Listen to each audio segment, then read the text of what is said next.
All right, so I set the table up here. I've been wanting one of these for a long time. The original was made during World War II. I believe Case had won the contract. All right, it's what's in this box is really cool. It's a V42. If you know what it is, you know what it is. If you don't, I'll kind of explain it the best I can, because this knife really, it's something that I don't know if I can do it justice, right? So it's a big box, but let me open it up here. All right. There. Now, this is, get it all in screen there, right? There it is.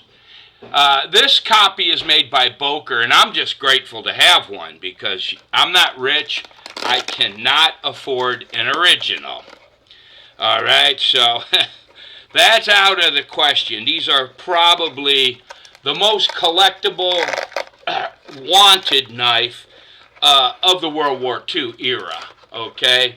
If you ever saw that movie, The Devil's Brigade, that kind of, that guy busting the knife open on the table, and, well, it's a horrible movie because that's not what the Devil's Brigade really was. They were the elites.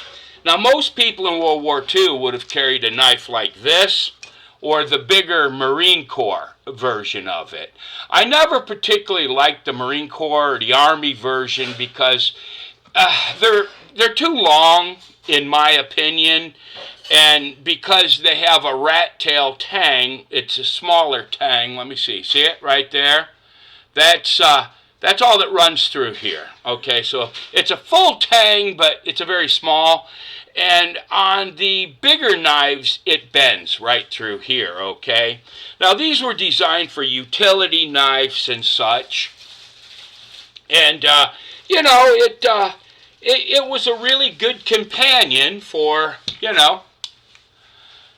1911 45. Now, I put different grips on mine, of course, but anyway. So this is what the knife looked like, okay? And like I said, if you saw the movie, the movie was really not very accurate in true Hollywood form, okay? This was a special unit, and it was literally the best of the American Army, and, the best of the Canadian Army. Let me see here. I haven't taken this out or anything. There it is. Looks like it's sealed. Now, there's a reason for these sheaths to be as long as they are. There it is. Ooh, man. There it is, okay? As you can see, it's highly reinforced with rivets and the leg thing. The reason for the length of this is because the Devil's Brigade was slated to go to Norway. All right? They didn't. They ended up going to Italy because, well, they didn't hold Norway that long, okay? So we couldn't get help to them. And there's a big story. You don't know how true it is or how not. There was a guy, I believe his name was Patrick O'Neill. He was the hand-to-hand combat instructor for the Devil's Brigade. Now, they say the colonel designed this knife. It's obviously sort of like the Fairbanks Sykes, okay, but this is different in a lot of ways. For one, it's got the skull crusher. It's got the padding here. This knife was intended to be used, okay? The thumb guard right here, that was designed to make the guys hold the knife like this, so you could use it for slashing a little bit. Because if you've ever been in a knife fight, the first thing a guy tries to do is he puts his hands up in front of you, right? So you got to find out a way to make him lower his hands. So you use the knife like that to slash at his arms, cut them good, then step in, put it up in between the ribs. It's extremely pointy and extremely sharp. The badge they wore was like this. Now, that Patrick O'Neill I was telling you about, he made a name for himself in China, in the China Sea area, as a police officer, and he was really big into judo or jiu-jitsu, whatever you want to call it. And he taught these boys to fight behind enemy lines.